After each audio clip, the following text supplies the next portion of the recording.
Nagbabalik ang PTV Balita ngayon.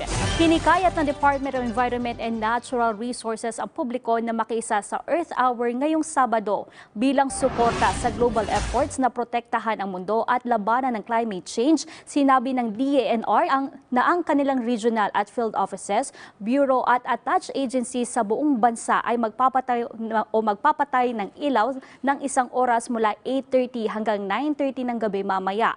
Ang aktibidad ngayong taon ay may temang The Biggest Hour for the Earth.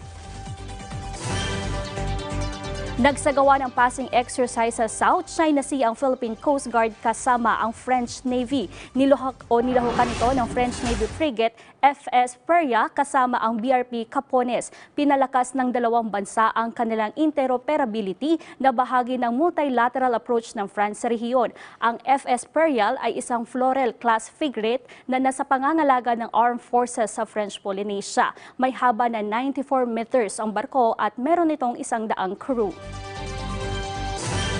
At yan ang mga balita sa oras na ito. Para sa iba pang updates, i-follow at ilike kami sa Facebook at Twitter sa @PTVPH. Ako po si Bea Bernardo. Magandang umaga.